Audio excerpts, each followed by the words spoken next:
नमस्कार, बहुत स्वागत है आप सभी का। आप देख रहे हैं आपकी बात छत्तीसगढ़। आपके साथ मैं हूं अभिलाष मिश्रा। छत्तीसगढ़ में हसदेव के बाद अब बोध घाट परियोजना को लेकर सियासत गर्मा गई है। दरअसल बीते दिनों कांकेर दौरे पर सीएम ने बयान दिया कि जब तक यहां के लोग नहीं चाहेंगे इस पर काम नहीं होगा। उधर बीजेपी इसको लेकर कांग्रेस पर निशाना साध रही है और सर्वे के नाम पर भ्रष्टाचार का आरोप लगा रही है। विधानसभा में भी इस पर बवाल मच गया था।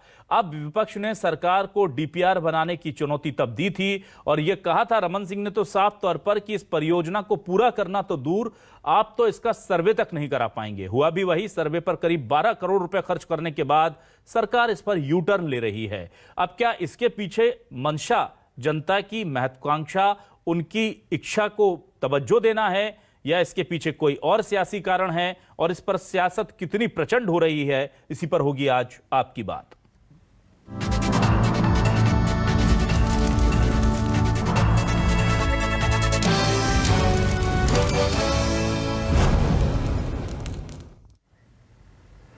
तो आइए सबसे पहले सीएम भूपेश बघेल ने इस परियोजना को लेकर क्या कहा है 2 दिन पहले कांकेर में, क्योंकि उसी के बाद से यह सियासत शुरू हुई है और उन्होंने कहा है कि जनता की उम्मीदों के हिसाब से हम इस पर काम करेंगे, अगर जनता नहीं चाहती है तो हम इसे रोक देते हैं। सुनिए कांकेर में दिया गया सीएम भूपेश बघेल का यह बयान।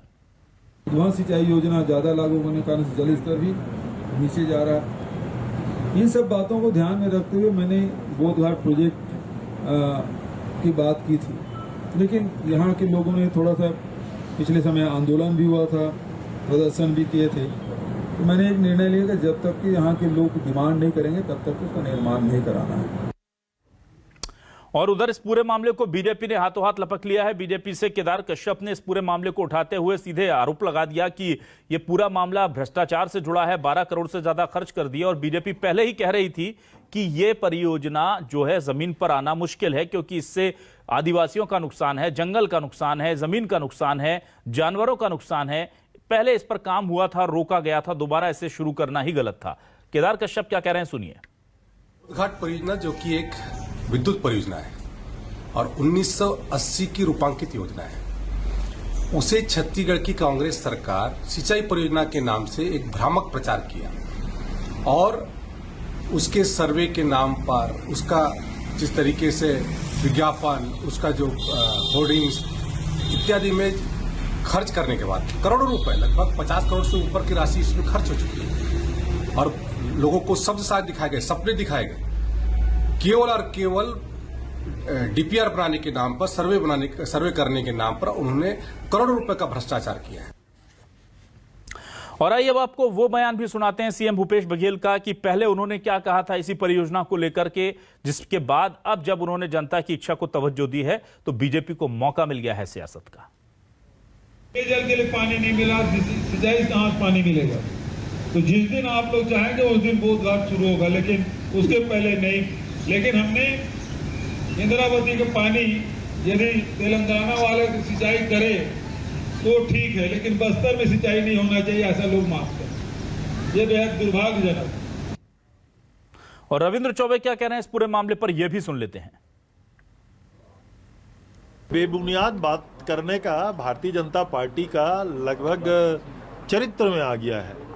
किसने कहा कि हम किसी को धोखा दे रहे हैं? हमने कहा हमारा प्लान तैयार है। हमने कहा डीपीआर के लिए हम लोगों ने उसको वेब कॉस्ट को दिया हुआ है, कहीं छुपाया क्या? और हमने कहा कि 3.25 लाख हेक्टेयर जमीन में हम सिंचाई करेंगे।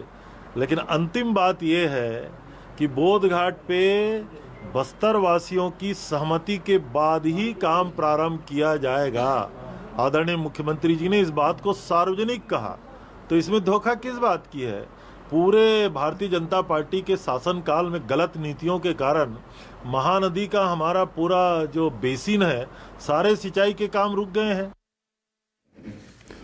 और आइए अब देखते हैं क्या है न्यूज 24 मध्य प्रदेश छत्तीसगढ़ के आज के सवाल। आपके सवाल आपको दिखाते हैं। बोध घाट परियोजना पर फिर ग्रहण, लोगों के बीच किसने पैदा किया भ्रम? बस्तर के कायाकल्प का लिया था प्रण, बीच मझधार में क्यों छोड़ दिया रण? बीजेपी ने सरकार पर किया वार, सर्वे के नाम पर किया करोड़ों का भ्रष्टाचार। छत्तीसगढ़ में बोध घाट पर रार, बीजेपी कांग्रेस में सियासी तकरार। सीधे रुख करेंगे हमारे खास मेहमानों का। हमारे साथ तीन खास मेहमान जुड़ चुके हैं, हमारे साथ जुड़ चुके हैं कांग्रेस के वरिष्ठ नेता प्रवक्ता आरपी सिंह जी। बहुत बहुत स्वागत है आरपी सिंह जी आपका हमारे इस खास डिबेट शो में। आज हमारे साथ बीजेपी से पूर्व मंत्री और वरिष्ठ नेता केदार कश्यप जी जुड़े हुए हैं। केदार जी आपका भी बहुत स्वागत करता हूं न्यूज 24 मध्य प्रदेश छत्तीसगढ़ पर। और सामाजिक कार्यकर्ता, जंगल की बात करने वाले, आदिवासियों की बात करने वाले छत्तीसगढ़ के जाने माने चेहरे आलोक शुक्ला हमारे साथ जुड़ चुके हैं। आलोक जी बहुत स्वागत आपका हमारे इस डिबेट शो में। सबसे पहले आरपी सिंह जी आपके पास आता हूं, उससे पहले मैं दर्शकों को एक छोटा सा जानकारी दे दूं। हो सकता है कि कुछ तारीखों को लेकर इधर उधर हो, लेकिन मोटा मोटा इंट्रोडक्शन यही है कि ये इंद्रावती पनबिजली योजना के नाम से पहले ये पूरा मामला शुरू हुआ। ये करीब 85 की बात होगी। उसको 94 में आकर के तमाम पैसा लगाने के बाद कहा जाता है कि उस समय करीब 150 करोड़ रुपए उस पर खर्च कर दिए गए।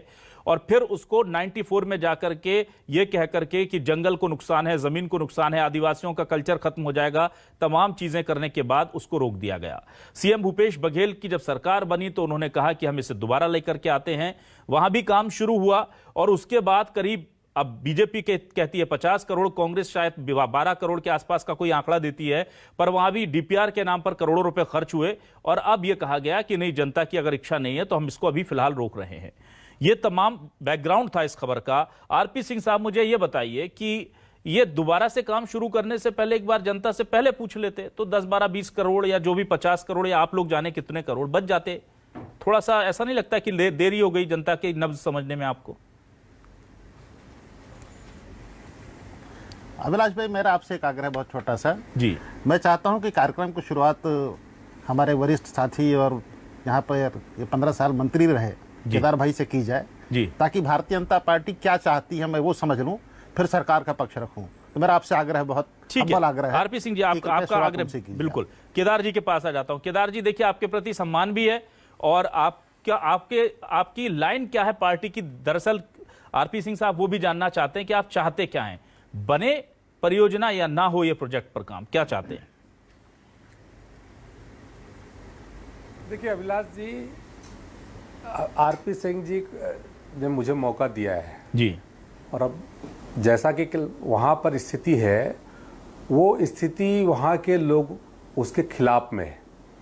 और वर्तमान स्थिति ऐसी है कि वहाँ पर आज के डेट पर काम नहीं हो सकता। इन लोगों ने बड़ी बड़ी बातें की कि वो एक तो विद्युत परियोजना के नाम से इन्होंने उनको नाम को परिवर्तित करके सिंचाई परियोजना, उसमें वो बताए कि हम यहाँ पर्यटन भी कराएंगे, हम यहाँ पर क्या कहते हैं अपना सिंचाई इतने एकड़ में सिंचित होगा। केवल लोगों को सपने दिखाने का कार्य ये कांग्रेस सरकार कर रही है और इस सपने को पूरा करने का कार्य नहीं कर पा रही है। आप 2 दिन के भीतर में देख लीजिए, 2 दिन के भीतर में मुख्यमंत्री किस तरीके से यू टर्न ले रहे हैं। हंसदे वाले मामले में वहां पर धरने में बैठे हैं तो वो बोल रहे हैं कि हम पब्लिक की बात है, उनको बोल रहे हैं एसी कूलर बंद करो तब हम क्या कहते हैं आपको समझ में आएगा। और अभी क्या कहते हैं वो बोल रहे हैं कि क्या कहते हैं हमारे टीएस सिंहदेव जी बोल रहे हैं इसलिए अब डंगाल भी काटने नहीं देंगे। ठीक है, तो ये परिस्थिति है। मैं एक बात पूछना चाहता हूं इस सरकार से, क्या वहां पर जो धरना प्रदर्शन हमारे जो वनवासी बंधु कर रहे थे, आदिवासी बंधु कर रहे थे, उस समय में लगातार साल भर से हो गया, साल 1.5 साल हो गया, ये सरकार हठ धर्मिता अपना करके थी। अब जब इनकी जमीन खसकती हुई दिखाई दे रही है, अब इनको लग रहा है कि अब वहां पर विरोध हो रहा है, चाहे किसी भी जिले की बात हो, हर वर्ग उनसे नाराज हो रहा है। तो वो अब इस मामले में ये कर रही है कि हम जनता से पूछ करके इस कार्य को आगे बढ़ाएंगे, अन्यथा नहीं कर पाएंगे। लेकिन केदार जी मुझे बीजेपी का स्टैंड बताइए ना। आप लोग चाहते, देखिए 15 साल से आप भी हैं सरकार में रहे, आप अपना स्टैंड तो बताइए। आप चाहते हैं कि ये परियोजना आए या नहीं आए? आप अपना स्टैंड क्लियर करेंगे ताकि जनता को पता चल जाए, क्योंकि आगे पीछे बहुत हो रहे हैं लोग इस पर। देखिए अभिलाष जी, यो परियोजना जब 1980, जब आज से 4 दशक पहले जब इसको कहते हैं प्रस्तावित किया गया था, तो वो वहां के सिंचाई परियोजना के दृष्टि से प्रावधान किया गया था। उसके साथ की जो नवरंगपुर की ओडिशा की जो बॉर्डर की योजना है, जो खातीगुड़ा की योजना, वो पूरी हो चुकी तत्कालीन समय में। आज उन क्षेत्र में नक्सल प्रभावित क्षेत्र होने के कारण से वहां पर संभव नहीं है। ये सरकार ये कह रही है कि हम उसको सिंचाई परियोजना के लिए, सिंचाई के लिए उतनी जमीन है क्या? ये केवल विद्युत परियोजना के नाम से ही और ये केवल सर्वे के नाम से ये पैसे निकाल करके कमीशनबाजी और ये पूरा तरीके से भ्रष्टाचार का मामला है। आप अपना स्टैंड बताइए, आप चाहते होना चाहिए या नहीं सर? केदार जी, बीजेपी क्या चाहती, बने या ना? नहीं, होना चाहिए था। ये तो पहले होना चाहिए था। हाँ। लेकिन आज स्थिति इनकी सरकार में रह करके लगातार इनके 80 के बाद तो कांग्रेस की सरकार ही लगातार रही और उसके कारण से लंबित होते गया। और जो कहते हैं मात्र 209 करोड़ की योजना आज कहते हैं 22,000 करोड़ की योजना बन गई। तो वो सरकार तो चाह रही थी उस समय में, लेकिन आज की दृष्टि पे वो वहां पर उपयोगी नहीं है जिस दृष्टि से वहां पर इन लोगों ने आरपी सिंह सोचा है साहब, कि अब वहां आप पर अपना जवाब दे दें योजना सर। पूरी हो सकती है, तो ये आज संभव नहीं है। ठीक। अभिलाष भाई जी, आपने मेरा आग्रह स्वीकार कर इस बात के लिए आपको धन्यवाद। जी सर। दरअसल मैं चाहता था कि आपके माध्यम से भारतीय जनता पार्टी का चेहरा एक बार फिर से बेनकाब हो जाए। केदार भाई 15 साल मंत्री रहे, भारतीय जनता पार्टी के प्रवक्ता हैं, वो यही नहीं समझ पा रहे हैं कि भाजपा क्या चाहती है। अब मैं शुरुआत करता हूं। पहला आरोप हमारे ऊपर क्या लगाया इन्होंने कि हमने उसका डीपीआर बनवाया, सर्वे किया। हाँ, हमने डीपीआर बनवाया, हमने सर्वे किया, हमने 2-3 करोड़ रुपए भुगतान भी किया है, लेकिन सर्वे किसने किया है? मैं पूरी भाजपा को चुनौती देता हूं, सर्वे करने वाली एजेंसी का नाम बता दें। आप इस प्रोग्राम के बाद भी पूछ लिए कमलेश भाई, या नहीं बता पाएंगे? मैं बताता हूं, और जितने दर्शक इस प्रोग्राम को देख रहे हैं वो भी सुन लें और चाहे तो चेक कर लें। वेबकास्ट, WAPCOS, ये कंपनी का नाम है, जो कि केंद्र सरकार की मिनी रत्न कंपनी है। उस कंपनी ने, वेबकास्ट ने सर्वे किया है, और उसमें अगर घोटाला भ्रष्टाचार हुआ मतलब मोदी जी भ्रष्ट हैं। कहने का मतलब यह है कि अगर सर्वे हुआ है, उसमें भ्रष्टाचार हुआ है, डीपीआर बनाने में अगर भ्रष्टाचार हुआ है, तो मोदी जी भ्रष्ट हैं, उनकी कंपनी भ्रष्ट है। तो हम भ्रष्टाचार के आरोप में कहीं नहीं आते हैं। दूसरी बात, जाकी रही भावना जैसी, प्रभु मूरत देखी तिन तैसी। तो 15 साल high commission, high commission, high पैसा, तो सरकार जाने के बाद भी वही दिखता है। अरे इनके दौर में तो साहब कंसल्टेंट एजेंसियां होती थी अभिलाष भाई। ठीक है, मैं एक दर्जन नाम गिना सकता हूं जहां पर मूल प्रोजेक्ट का आधा पैसा कंसल्टेंट की फीस को दिया जाता था। ठीक है, तो यह आरोप कम से कम हमारे ऊपर ना लगाए। दूसरी बात जी, हमारी सरकार को जनता ने चुना है, डे वन से हमने कहा वही, तो जो जनता चाहेगी हम करेंगे। मैं नेताओं के पुराने बयान दिखा सकता हूं, वो जो लोग सुधी दर्शक है गूगल में जाकर देख सकते हैं। जब हमने कहा कि बोधघाट सिंचाई परियोजना को हम लागू करेंगे, तब भारतीय जनता पार्टी के लोगों ने इसका सदन के अंदर भी विरोध किया, सदन के बाहर भी विरोध किया, और मीडिया के माध्यम से भी किया। अब मुख्यमंत्री जी ने यह कह दिया है कि डीपीआर बन रहा है, जो जनता चाहेगी वैसा हम करेंगे। तो अब ये चाहते हैं कि बोधघाट परियोजना को बना दे हम। अरे तो भाई आप हैं किस तरफ? आप उस योजना के खिलाफ हैं कि पक्ष में हैं? आपने 2 बार स्पष्ट रूप से केदार भाई से सवाल पूछा, उन्होंने एक बार भी इसका जवाब नहीं दिया कि वो किस तरफ हैं। तो भारतीय जनता पार्टी की जमीन यहाँ पर हिल चुकी है और मानसिक संतुलन उनका खराब हो चुका है। वो तय नहीं कर पाते इधर जाए उधर जाए। तो भैया भ्रष्टाचार का आरोप लगाना है तो मोदी जी पे लगाइए, एजेंसी हमारी नहीं थी। दूसरी बात मैं फिर से कहता हूं कि मात्र 28 गांव वहां डुबान में हैं। जिस दिन वहां की जनता तय कर लेगी कि 28 गांव को नुकसान से अगर 1000 एकड़ की सिंचाई उन्हें मंजूर है, हम इस दिशा में आगे बढ़ेंगे। अगर जनता नहीं चाहेगी हम आगे नहीं बढ़ेंगे। आलोक शुक्ला जी, माफी चाहूंगा, आपको ज्यादा इंतजार करना पड़ा, लेकिन अब मुझे इस पूरे प्रोजेक्ट के पॉइंटर्स बताइए सर, दर्शकों को बड़ी सरल भाषा में, कि क्या नुकसान है, क्या फायदे हैं, और सरकार का ये जो फैसला है इसको आप लोग कैसे देखते हैं? देखिए, निश्चित तौर पे जन भावना का ख्याल रखना होगा, और बस्तर के अंदर इस परियोजना को लेकर शुरू से विरोध है। और महत्वपूर्ण ये है कि इस परियोजना को निरस्त किए जाने के बहुत गंभीर कारण थे। 1979 में जब इस परियोजना की मोलालजी सरकार के द्वारा नींव रखी गई थी और उसके बाद उसकी पर्यावरणीय स्वीकृति हुई, तो ये उस इलाके में है जो कि बहुत महत्वपूर्ण वन इलाका है, नेशनल पार्क का इलाका है, और वहाँ पे बहुत महत्वपूर्ण वन्य जीव का रहवास इलाका था।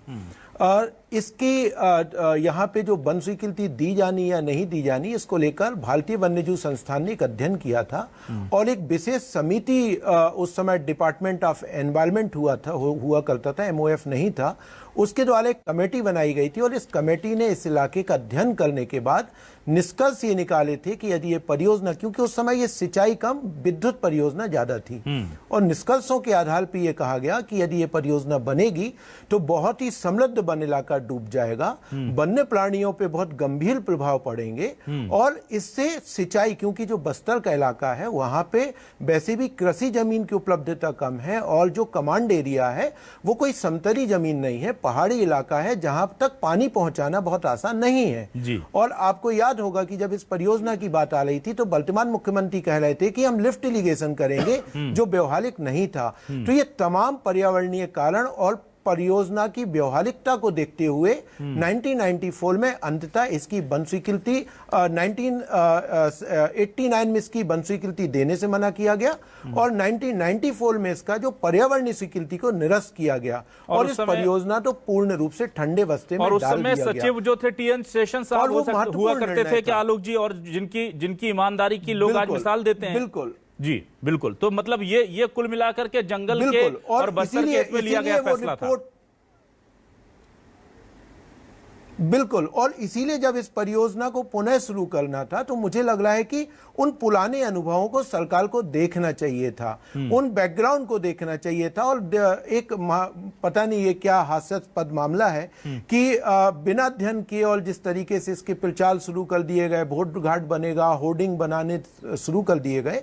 मुझे लगता है कि किसी परियोजना की व्यवहारिकता और जनता के आपको आवाज को सुनना पड़ेगा, क्योंकि वो इलाका संविधान की 5वीं अनुसूची है और बिना ग्राम सभाओं की सहमति की परियोजना नहीं बढ़ती। तो जो भी है, बहरहाल मुझे लगता है ये बयान स्वागत योग्य है कि जनता की सहमति बिना नहीं होगा और ये परियोजना वैसे भी बस्तर के लिए व्यवहारिक नहीं है। ठीक है। मैं आता हूं वापस। केदार जी, एक बात बताइए कि देखिए हसदेव पर सरकार जो है कह रही है कि हम पहले आदिवासियों की, स्थानीय लोगों की बात सुनेंगे फिर आगे बढ़ेंगे।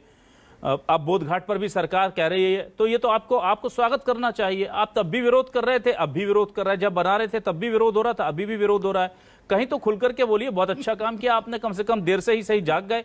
2-4 करोड़ ही खत्म हुए, वहां तो 150 करोड़ चले गए थे। जी इसमें अभिलाष जी, इसमें मैं हंसने के अलावा कुछ नहीं कर सकता जी। जिस तरीके से पूरे कांग्रेस सरकार की थूथू हो रही है और इस सरकार ने एक तरीके से बड़ी बड़ी बातें की थी। अभी हमारे आलोक शुक्ला जी बता रहे थे, बड़े बड़े होर्डिंग लगाए गए, रेडियो प्रचार किया गया, बहुत सारी ऐसे किए गए। अभी मेरे को आप ये बताइए, आरपी सिंह की हिंदी समझते हैं क्या? क्या यहाँ पर जो कहते वहां धरने में बैठे थे वो लोग क्या दूसरी ग्रह की भाषा बोल रहे थे? मुख्यमंत्री को उनकी बात समझ में नहीं आ रही थी क्या? अब उनको समझ में आ गई, क्योंकि वहां के लोगों ने वहां पर धरना प्रदर्शन चालू किया, कलेक्ट्रेट का घेराव किया। तब इनके कहते हैं डर के मारे इन्होंने अब ये कहा कि हम जनता से पूछ के करेंगे। पहले जनता से बात करने को तैयार नहीं थे। ऐसी परिस्थिति तो इनके साथ हो रही है, अब हर योजना के साथ में होगी। ये केवल हसदेव या फिर बोध घाट की बात नहीं है, यहाँ तो अब हमारे लोग जाग चुके हैं और सरकार के साथ में किस तरीके से इनका बहिष्कार किया जा रहा है, पूरा प्रदेश, पूरा देश देख रहा है। और इनके लोग अब कहते हैं यहां पर आकर के हमारे लोगों को सपने दिखाना बंद करे और जो जनता यहां पर जो व्यवहारिक है उस व्यवहारिकता के आधार पर जाए। ये केवल बातें करने से कुछ नहीं होगा। ठीक है। और यहाँ तो दूसरे लोग, बाहर के लोगों को ला करके ये लोग अपने यहाँ पर राजनीति करवा रहे हैं, उन्हीं से ही करवा ले ना। ठीक है। मैं तो कहता हूँ राहुल जब कहते हैं टीएस सिंहदेव ने कहा कि कहते मैं राहुल बाबा से मिलने जाऊंगा, तब उन्होंने सोचा कि राहुल बाबा के पास शिकायत हो जाएगी। अरे आप राहुल बाबा को यहाँ का मुख्यमंत्री बना दो, उसी के माध्यम से यहाँ कम से कम सही निर्णय हो जाए। ठीक है केदार जी, लेकिन केदार जी ऐसे विरोध करेंगे और सरकार अपनी गलतियां, अगर जिन्हें आप गलतियां कह रही हैं उन्हें तुरंत सुधार लेगी तो फिर आपको दिक्कत नहीं हो जाएगी? क्यों ठीक कह रहा हूं ना आरपी सिंह साहब में? अगर कहीं लगा कि विरोध बढ़ गया, आपको लगा कि जन भावनाएं हमारे फैसले के अनुकूल नहीं है, तो उन फैसलों को आपने अगर रोक लिया, उन फैसलों को थाम लिया, स्थगित कर दिया, तो ये तो सरकार के फेवर में जाएगा। भले ही तात्कालिक तौर पर थोड़ा सा आपके ऊपर दिक्कतें आ जाएं, पर लॉन्ग टर्म में तो आपने इस नुकसान को, डैमेज को कंट्रोल कर लिया, मुझे लगता है। ठीक कह रहा हूं मैं? अभिलाष भी देखिए, हमारी सरकार किसी भी फैसले को फायदे और नुकसान की निगाह से नहीं देखती है। हम कोई भी अगर फैसला करते हैं तो उसके केंद्र में यहाँ की जनता होती है जी। हम ये तय करते हैं कि हमारी इस योजना से, सरकार के कामों से जनता को कितना फायदा मिल रहा है। हम कोई दुनिया के सबसे बौद्धिक लोग नहीं जैसे मोदी जी हैं, हम ऐसे नहीं, हम बहुत सामान्य आदमी हैं, हम गलतियां भी करते हैं, सीखते भी हैं जी। तो अगर हमसे कुछ गलती हो रहा है और आप बता रहे हैं अभिलाष जी कि ये गलत है, इसका फैसला आपने ठीक नहीं किया, तो हम सुधार लेते हैं। हम सर्वज्ञानी नहीं है, ना ही हम जो है अपने ब्रह्मज्ञानी है और ना ऐसा कोई दावा करते हैं। ठीक।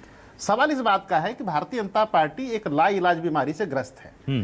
दिक्कत यह है कि उनको बीमारी का इलाज कराना चाहिए, दर्द कहाँ ये उन्हें नहीं पता। इस पूरे प्रोग्राम में अभी तक केदार भाई ये मुझे नहीं समझा पाए हैं, आपके दर्शकों को नहीं समझा पाए हैं कोई तकलीफ कहाँ है। जब हम कहते हैं कि बनाएंगे तो तकलीफ, अब हम कहते हैं नहीं बनाएंगे तो तकलीफ। अरे तो भाई चाहते क्या है आप? ठीक है, आप क्या चाहते हैं?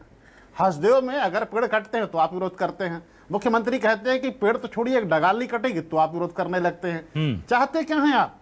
इसी दंतेवाड़ा में नंदराज पर्वत का लीज हुआ था ना, हमारी ही सरकार ने कैंसिल किया ना, आपने तो किया नहीं, आपके समय स्वीकृति हो गई थी।